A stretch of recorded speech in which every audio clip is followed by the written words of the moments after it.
Today we're going to talk about how to tell someone that they are a narcissist. Now, this right here is threading a needle within a needle within a needle. Like, you don't want to go too far to the left. You don't want to go too far to the right. This is something that some people say is impossible to do, that a narcissist will never take that in. And that honestly hasn't been our experience. So I am a recovering narcissist, and my day-to-day is helping narcissists go through their healing journey.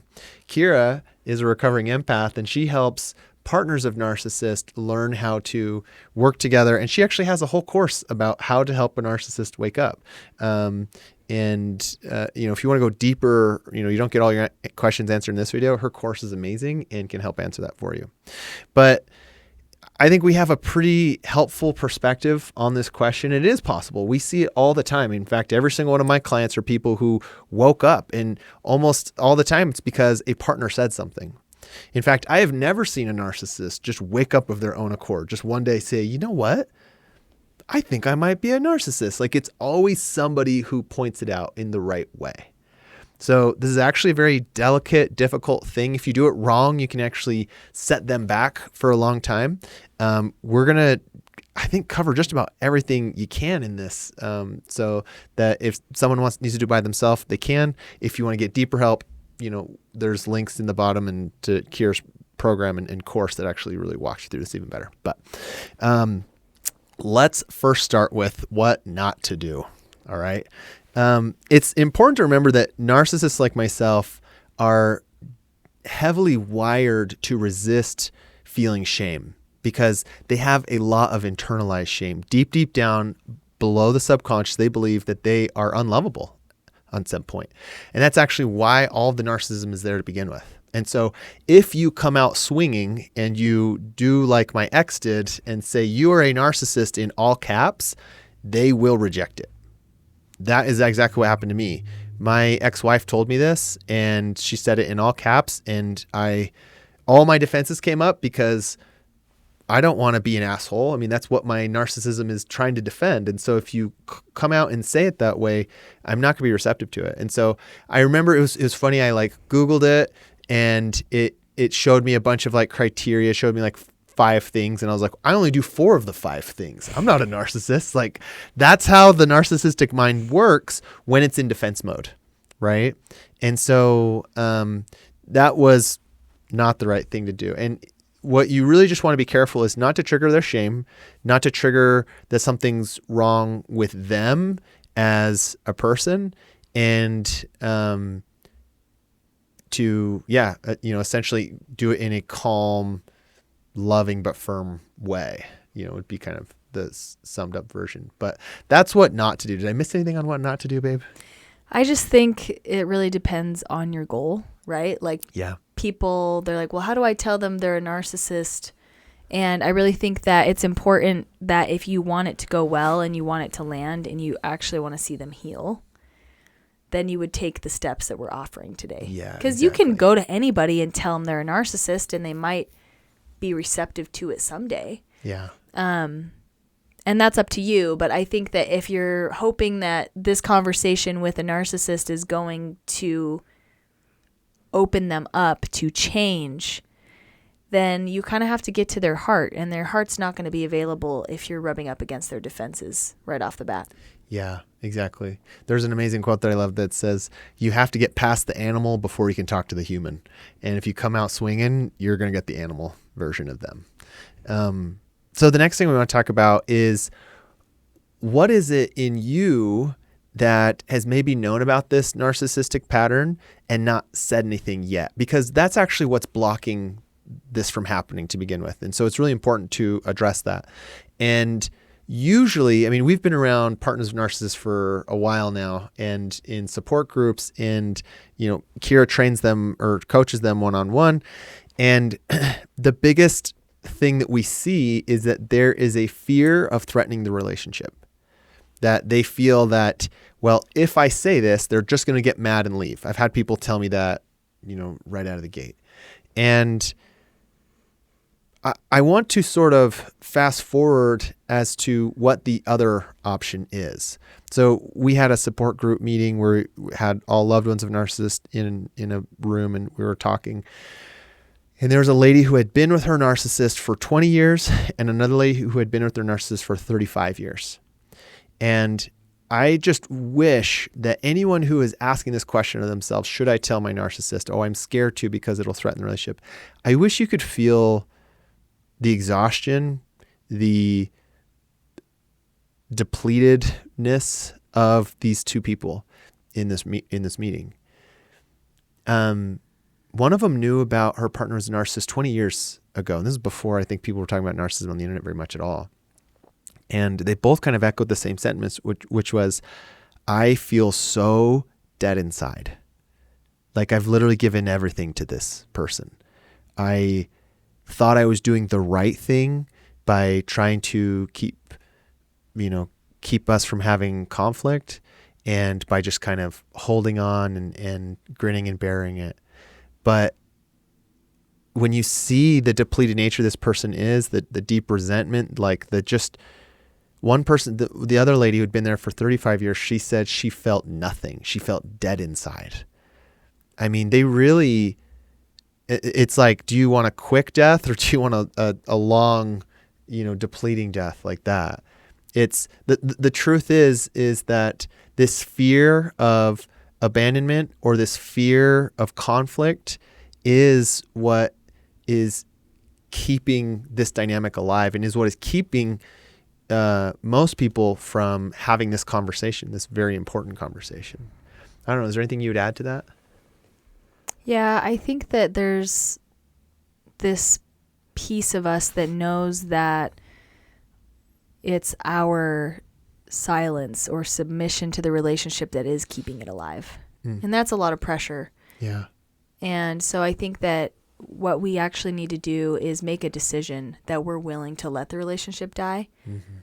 Kind of like make peace with the fact that the relationship is already flawed because it's narcissistic. So it's like at its core, it's not in a healthy place. Yeah. And so your only best option is to start exposing what's going on. And either that gives that person an opportunity to grow with you, or it gives them an opportunity to walk away. But either way, you're actually better off. Yeah. Because you're better off having this relationship end so that you can create a healthy life for yourself versus hoping that they will wake up on their own or change on their own. It's probably not going to happen. Yeah. I think that most people won't change if they're not uncomfortable. And if you're making it a comfortable environment for them because you're allowing and enabling their behaviors, then you're participating in the very dynamic that's hurting you. And that's a form of self-abandonment, right? So I think part of the healing process for me with Jordan was really just saying, I'm willing to sacrifice this relationship in order to take care of myself. And that's the big shift, and that's part of connecting that in with your intention to tell them that they're a narcissist. I think that part of that intention in telling them or opening them up to that is to bring truth and healing to the relationship, whether that healing looks like I said, healing together or healing apart. Either way, the cat's out of the bag, the healing needs to happen, and there's really nothing you can do to change that. And it's just sitting around and waiting. It's not going to happen. Yeah. There's a real heaviness to that. I just imagine how that might land with people right now to be like, there is a threat. You have to be okay with the relationship not working out. No one's okay with that. That's so hard and so painful for someone to sit with that our mind wants to say, no, I can't do that. I'll just stick around. And that makes total sense. But I think it's helpful to remember that there is no safety in a relationship. People can hurt you. A relationship isn't safe just because you're avoiding some amount of conflict. And for some reason, I'm thinking of this analogy of you've just been told, you've been diagnosed with a parasite, because it's what narcissism kind of is. It's a parasite on the relationship. And you can either wait for the parasite to suck you dry and die, or you can take some medicine. The dog barked. Just wait for her to be done. Can you guys take Luna downstairs, please? Can you take Luna downstairs, please? Yeah. Thank you. We're recording, so can you stay quiet? Wait, Dad, one more thing. What? Can we do a tour in an iPad? No. Take her downstairs. I'll be down in a little bit.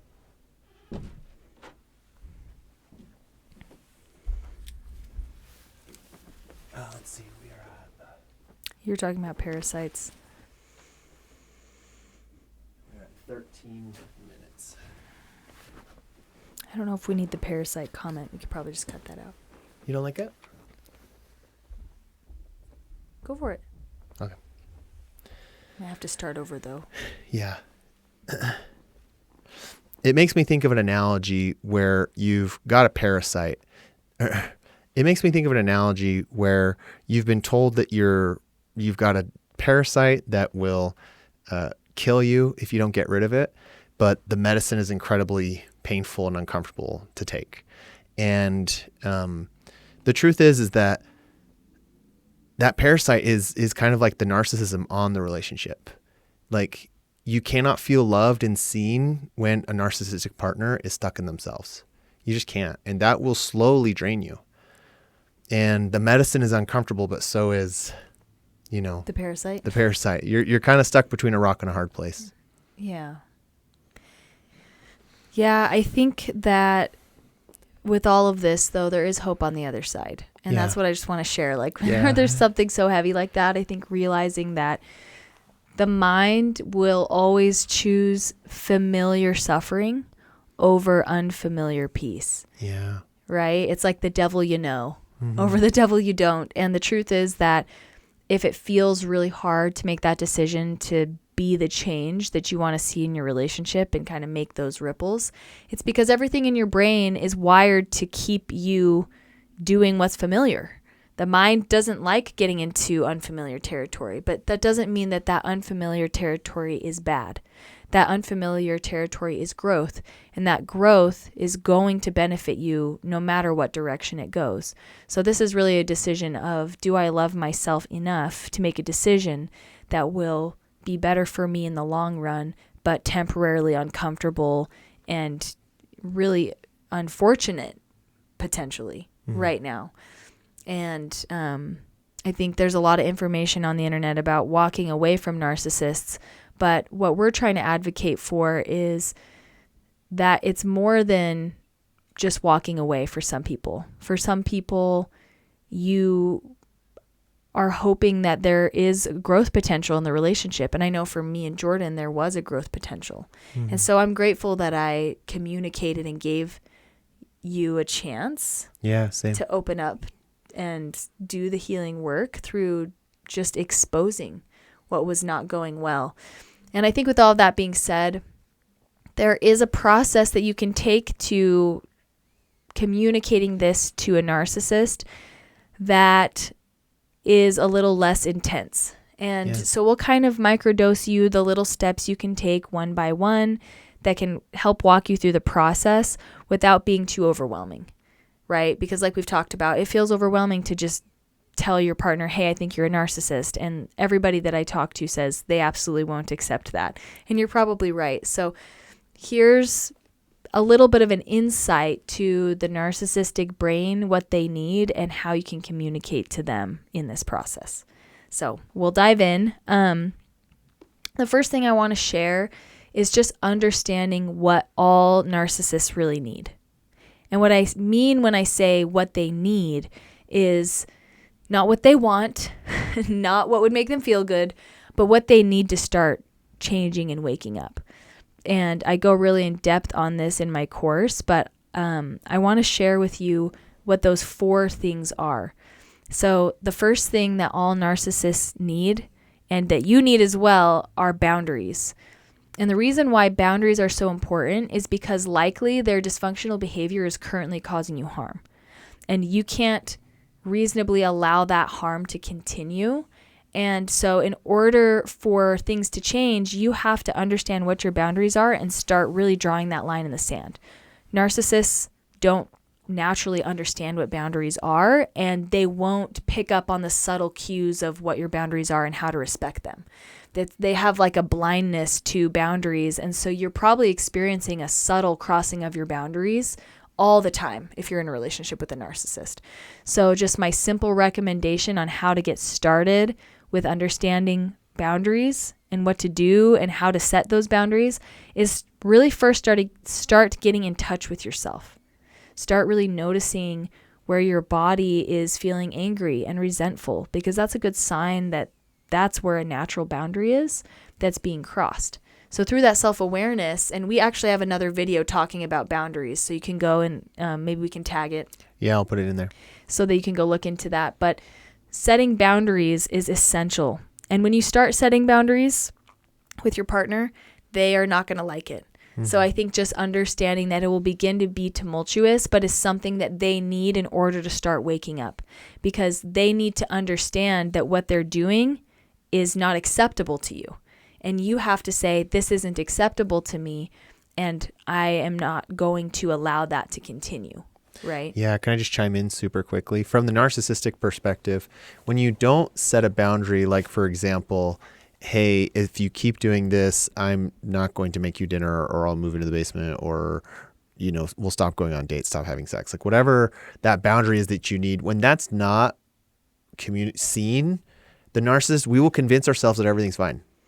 And I've seen this in clients, I've seen this in myself, where I am so convinced the relationship is doing fantastic. And it's not until you're like, no, I'm moving in the basement, that my brain cannot fight that. It cannot be like, I can't come up with some story that we're still great when you are just making a very obvious change in the relationship, right? I mean, I'll try, but it's really, really hard. It has a really powerful waking up mechanism in the narcissistic mind.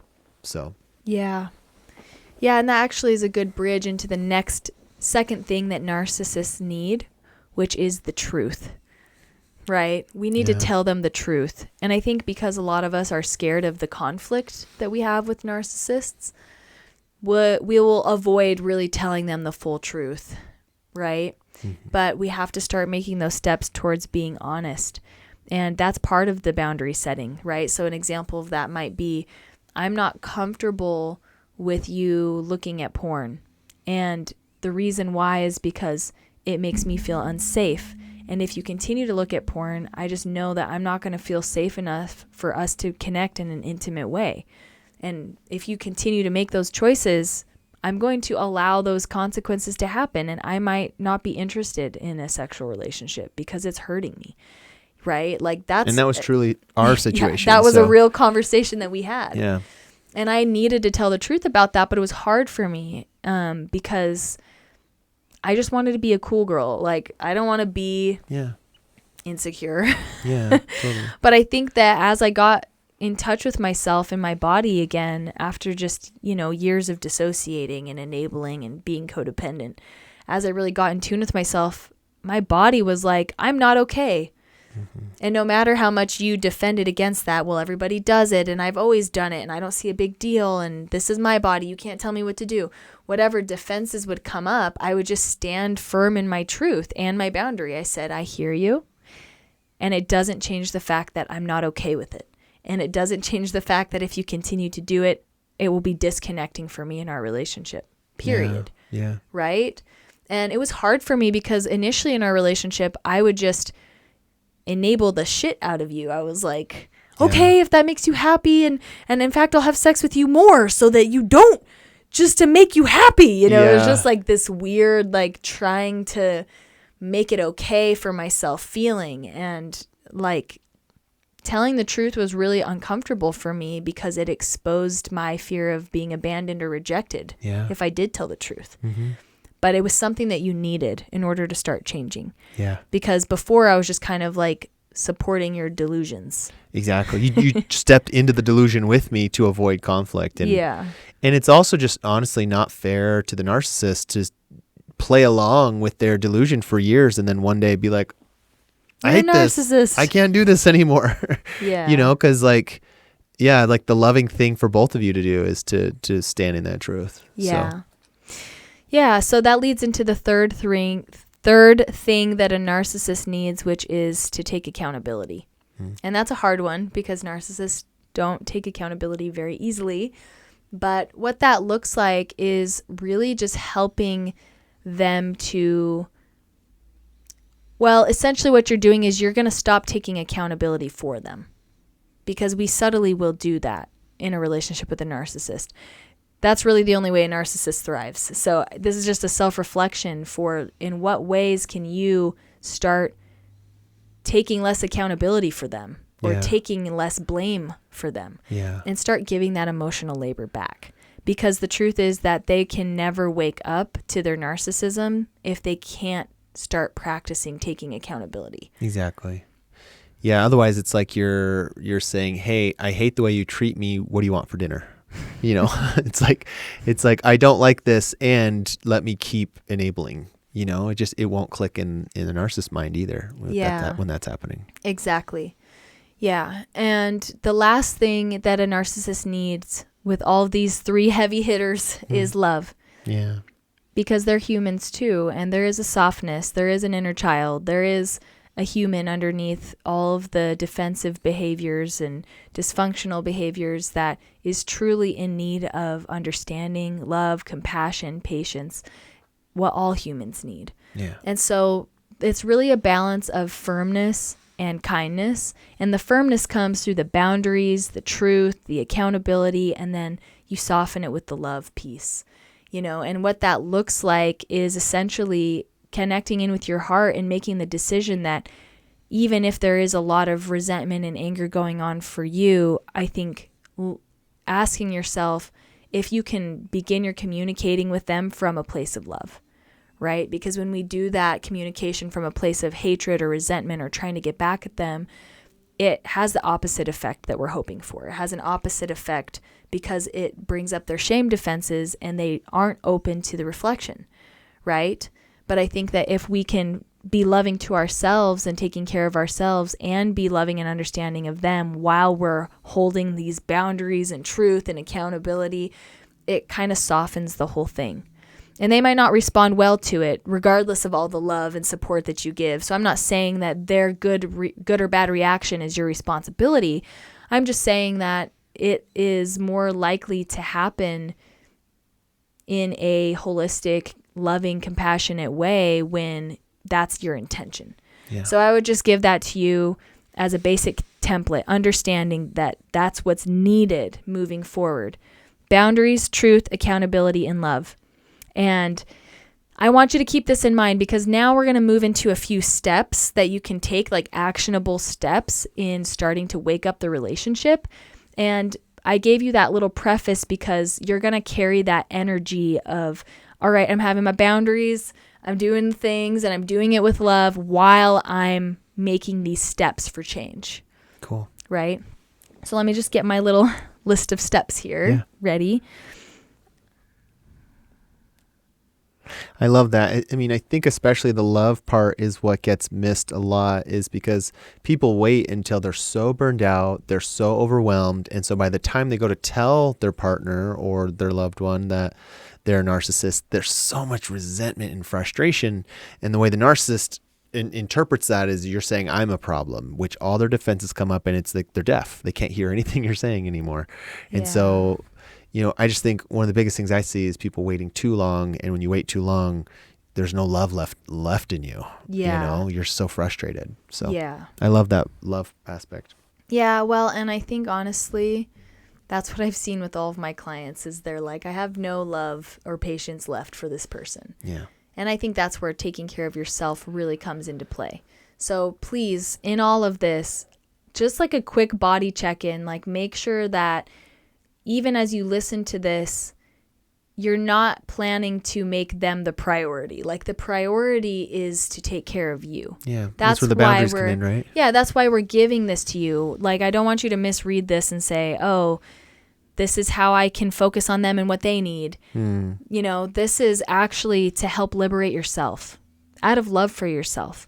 And you're wanting to do this in the most loving, peaceful way possible. And because you already know you could say you're a narcissist and walk away. And that's always on the table. But if you want to do this loving thing for yourself and also try to extend compassion to your narcissist that you're talking to, here are your steps. All right. So step 1 is bringing to light the patterns that are causing disconnection. And here's a really simple example. You could say something like, hey, babe, I noticed that whenever I bring up your cannabis use, you seem to feel really upset in the conversation. Can you help me understand what you're feeling in those moments? Right? So this is a real life example, like I would start to point out like substance use, and this is really common in narcissists. Yeah. Hey, I've just noticed, anytime I try to bring up these conversations, he would get very angry and defensive. And instead of saying, wow, you're such a narcissist, you can't even listen to me and you're an addict and all of these things, it's shifting the mindset to curiosity. Like, what are you feeling right now? Right? And can you explain, like, what were you feeling in those moments when I would start to bring awareness to the patterns that were creating a disconnection between us? For example, defensive around substance use. What were you feeling in those moments? Well, I think it really depends on the issue that was being brought up. I think that substances, anything that has to do with addiction, every person is their defenses will pop up. You just have to be ready for that, right? And I mean, I think that in any other subject where you're talking about something that's creating shame in them, similarly, like their defenses probably will crop up, and that's kind of a hard one to swallow, but that's just kind of the reality of the situation. But for me, it took, I would say my claws came out. I would like get defensive or be like, what are you trying to do to me? A lot. But for me, it was the repetition. Like the fact that you were truly rooted in love, the fact that you were truly like caring about me, that got through eventually. You might have had to bring it up a handful of times, or you might have had to, but eventually my brain went, she's not trying to trick me, like she's not trying to manipulate me. She's just, I can tell that you're actually doing it from a place of caring about me. And so eventually I did open up. Yeah, exactly. It's like, it's different for me to say, hey, you're an addict and this pattern is destructive and a problem. And it's another to say, hey, I'm noticing that we get disconnected anytime we try to talk about this. What are you feeling? Yeah. And what you would say a lot to me is, I feel like you're trying to control me. I feel like you're trying to manipulate me. I feel like you're trying to take this away from me. And that's where I had to say, no, I'm not trying to do that, but I want to understand why this is so hard for us to communicate about. Yeah. Right? So like that's an example of bringing a pattern to light. A pattern for us was there was untouchable topics, just things we couldn't talk about. Yeah. Right? There were certain things, and I just use substance use as an example, but there will be conversations or things that are always a point of conflict in your relationship. Yeah. Right? So you can just very gently start pointing to those in a loving way. Like, what are you feeling? Why do you think this is always so hard for us to talk about? And every single time, oh, it's happening again. We're trying to have this conversation about this thing and we're getting disconnected again. And like, that is such a non-violent way to help them lovingly say, I'm seeing a pattern of dysregulation happening here. Yeah, exactly. Simple. Okay. Step 2, be honest and vulnerable about how those patterns are affecting you, right? So an example for us would be, when we would get in a fight and he would get defensive, or angry. Like for me, I'm so sensitive, like it would just honestly break my heart and my nervous system. Yeah. So instead of saying you're such a horrible, annoying partner because you always get defensive, it's like saying something along the lines of like, whenever we try to have these conversations and I can't feel heard and seen in the conversation, like I feel so overwhelmed. This is really affecting me. I don't feel safe to open up because I don't feel like I can be heard in these conversations, right? So first you're acknowledging there's always a conflict when we try to bring this up. That's the pattern. And then the second is this pattern of conflict is so hurtful and disconnecting for me, and once again, it's focused on this is how it's affecting me. Yeah. Right? Would you add anything to that? Yeah, I'd say focusing on you is something you've done really well, and not criticizing me. In that, it's really easy to want to say a criticism because that's easier. We're trying to keep our heart protected and not be vulnerable. And that's something you've done really well. And I also want to validate how hard that is going to be for people, that the narcissist might get shameful and defensive and say, well, you're just too sensitive. Well, you're just, and try to push it back on you.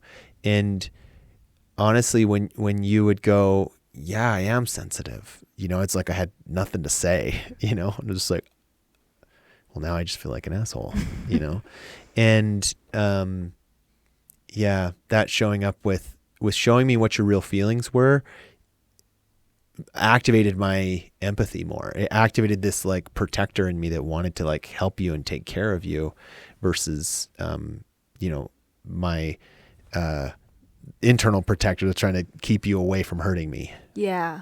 And this isn't unique to just you. Like I've Yeah. seen this in many narcissistic people where when you just say, yeah, I am just kind of weak and struggling, it's like, if they're like, yeah, you are, and that's bad. And I don't want to be with you for that or something. It's like, what can they say? You're like, okay, don't be with me then. Yeah. That's what I'm trying to say too, is I can't handle this behavior.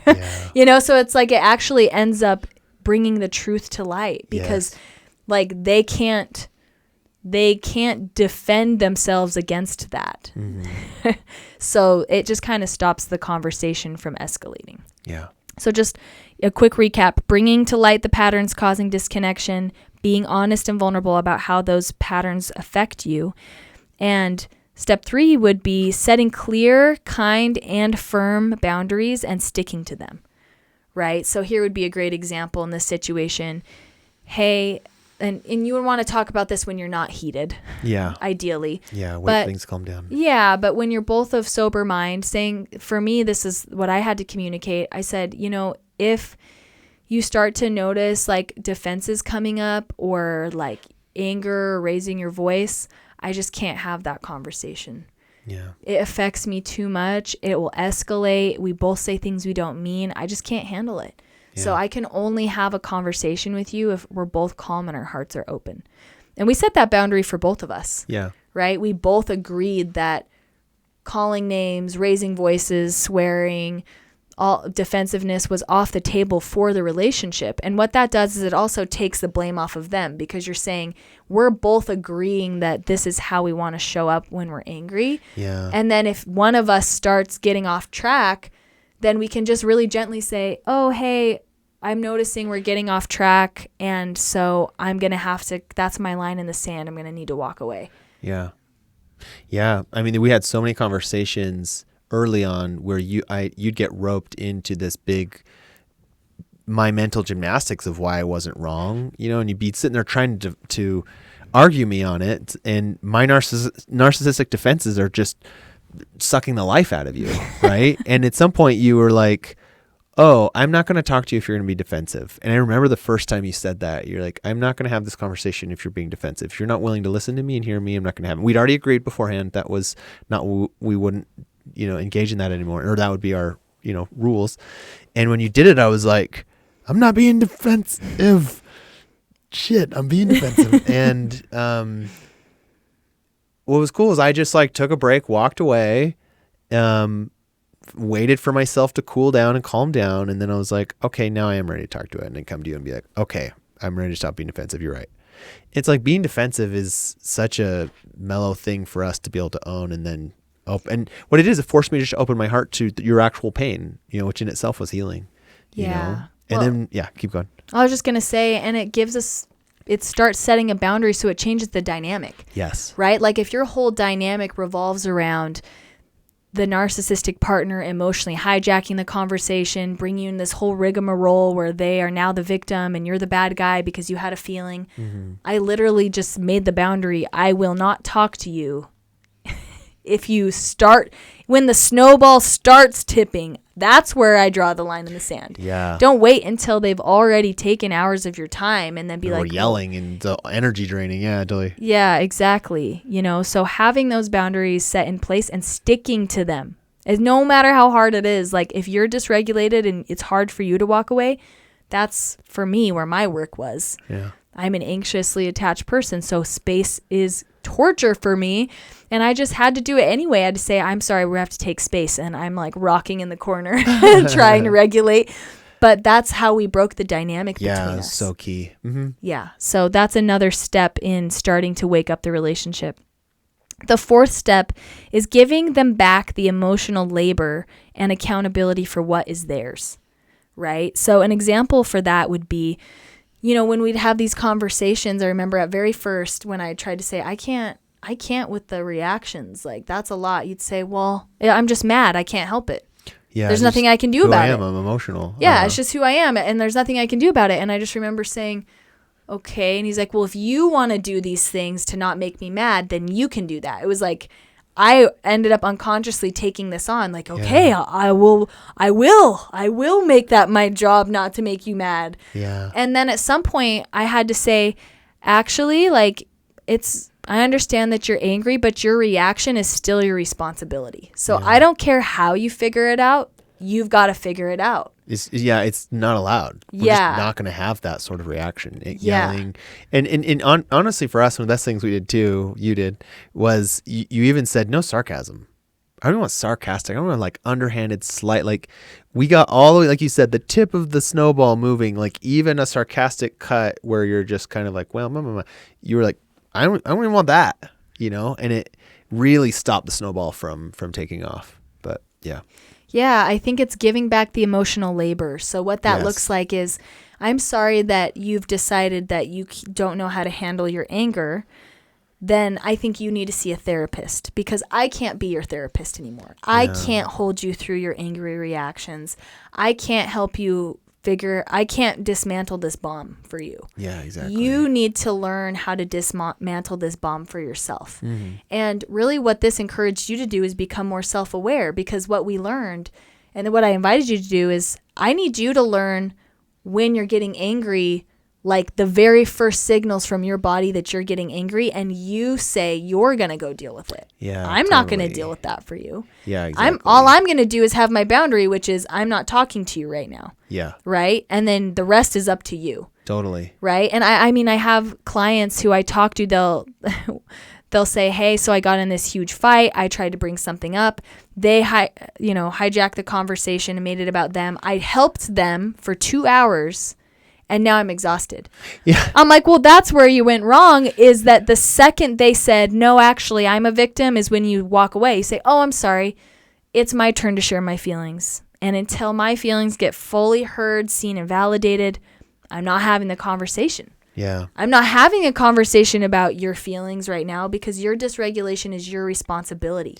Yeah. You need to go regulate yourself and learn the tools in order to be capable of this conversation. Yeah, I mean, we kind of stopped emotional hijacking by having that rule that you kind of alluded to just now, which is, for us, the first person who has an emotion is the one who gets the floor before the other person can bring up their emotion. So you're like, hey, that hurt my feelings, and I will hijack because it's just what my brain's wired to do. And so it kind of blocked that, and we agreed on that rule. And for me, forced so many things, but kept us from draining and having you have to push down your feelings because it's just a rule we'd put in place. Yeah, and where I think this is important is this starts to shift the accountability and the blame back onto them, right? Yeah, Whatever's theirs.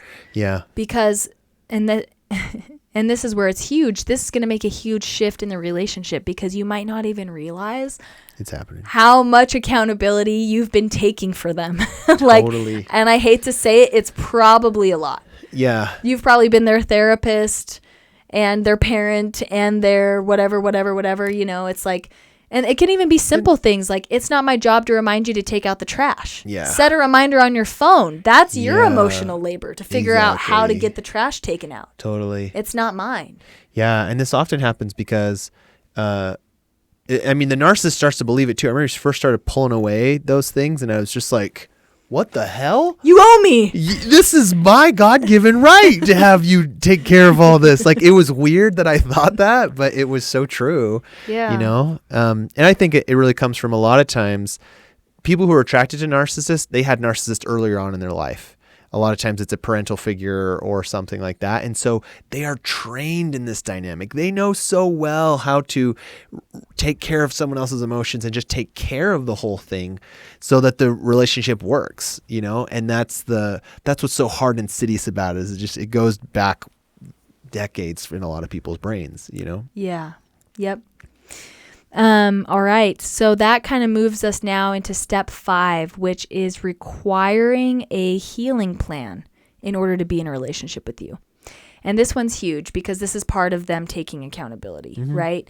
And you might not even say they're a narcissist at this point, but you can point out to the patterns that you've been bringing up and saying, hey, this anger problem, you know, we got to get help for this. Like, we both need to have a healing plan in order for me to move forward in this relationship. I need to see you in therapy.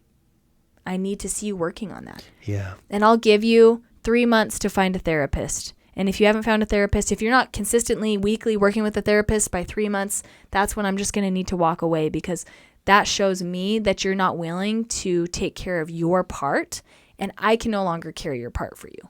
Yeah. Right? So there's a lot of my clients, all of them have been in therapy for years. Yeah. All of the partners of narcissists, you know?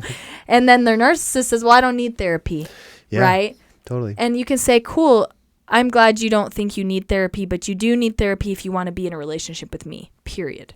Yeah. And you just require that. I remember we had a conversation once where I essentially said, I'll give you 6 months. I don't even remember what it was that we were working on, but I was like, I'll give you 6 months to work on this. And I'm done at the 6-month mark. Yeah. Yeah. You know, like, I can't handle that anymore. I think it maybe was lying or something, but I was just like, at the 6-month mark, if you haven't, I'm giving the emotional labor back. If you haven't found a way to solve this problem, then I'm walking away. Yeah. Right? Totally. And you have to have a healing plan for how you're going to manage that. Yeah, exactly. And I did require you to go to therapy. Yeah. Yeah. You're like, I'm done being your therapist, you know, breaking a lot of the patterns we just kind of already mentioned, which is like, I just felt entitled to you doing that for me. I just thought that was the deal. Agreement. Yeah. You know? Yeah. So. Yeah. And that really leads into step 6, which is taking your own energy back and working on your own healing. And this is probably the biggest and most important step in the whole process, because the truth is that they are out of your control. They are completely out of your control, and the only thing you do have control over is yourself. But I can promise that no matter what the outcome is, you will never regret having taken your energy back and worked on your patterns, your self-abandonment, your trauma and wounds that attracted you into this person. And so for me, it was huge just to take full accountability and say, well, I'm messed up because I'm in the relationship with this guy. So I'm going to get therapy. I'm going to do somatic healing on my trauma. I'm going to figure out my attachment wound problems. I'm going to figure out my issues with boundaries and my issues with taking care of myself and knowing what I need and expressing those needs and advocating for those needs. Like, all of those things were not in place when we got together. Yeah. And I had to essentially say to him, you do you, boo, but I am going to be healing myself. And that's going to change our relationship, just so you know. Mm-hmm. And you can decide if you're going to grow with me or not, you know. And it was a challenge. It was me challenging him and saying, essentially, I can't control you and what you do, but you're not going to be compatible to me when I'm done. You know, like, I'm about to create a new me. Yeah. And this new me is probably not going to tolerate this dynamic, and you can decide how you're going to respond to that. Mm-hmm. And I think there's a certain percentage of narcissists who will rise to the challenge. Yeah. They'll say, well, damn. And you might not even have called them a narcissist at this point. You might have just literally said, these patterns are affecting me. I need to set boundaries around them. I won't take accountability for them anymore. You need a plan, and here's my plan. That's all you're really saying. Yeah. And that alone can wake up a relationship. Well, I mean, that was our exact case. I mean, before I woke up to the word narcissism, I knew I had a shame problem. I knew I had an empathy problem. I knew that I had an anger problem, but I did not. And that's actually what made it easy to call it narcissism at that point, because I had already knew, okay, I have a piece in this puzzle. Like, there's something I got to figure out. And so once I came to the realization around narcissism, it was like, well, yeah, I've already been looking at all those things. Yeah, that is me, you know? And what's cool is that in all of your steps you just outlined, you've yet to say, and here's where you say the word, they're a narcissist. All you've done is say, here's how you get your power back. Here's how you make it so you're not getting sucked into things, and you're in a place of healing. And then it's like, and once they've kind of taken accountability to so much of the other pieces, it's not that not that hard to just say, yeah, and the narcissism thing too. Yeah. You know? Yeah. So it's a lot harder to say, let's start with the word narcissist and then convince you you're doing all those things, because all their defenses are going to say no to that out the gate, you know? Exactly. Yeah, I kind of like accidentally midwifed you into accepting this reality about yourself. Yeah. And I think it makes it a safe place to land, because at that point, they're already accustomed to you very compassionately holding with them. Yep, we know lying's hard. We know that empathy's hard, and shame and anger, and we've got these patterns between us that are dysfunctional, you know, and I think that also comes across as both of you owning your piece in the dynamic. Mm-hmm. And in a lot of ways, you're being an example to them of what taking accountability looks like. Yeah. Because the truth is, when you're like, hey, you need to take accountability, people don't listen to what you say. Yeah. They listen to what you do. That's the truth. Mm-hmm. And so you got to do what healing looks like. And either they will be inspired by your healing and they will jump onto that ship, probably in a messy way, probably not perfectly, but that's your best chance at helping them see the narcissistic dynamics that are undercutting the whole situation. Yeah. Right? And with all of that being said, there are going to be people who will not accept anything you're saying or doing. They will dig their heels in. They will use it as an example to be like, yeah, you're right. You are the problem, you know, and I've experienced that, you know, like this is not my first partner who was narcissistic. And I can say I've had failed attempts to do this in the past where I feel like it reinforced their belief that they're the victim. And that is 100% possible. Yeah. Yeah, it's absolutely possible. And we have to be sort of mentally prepared for that to happen.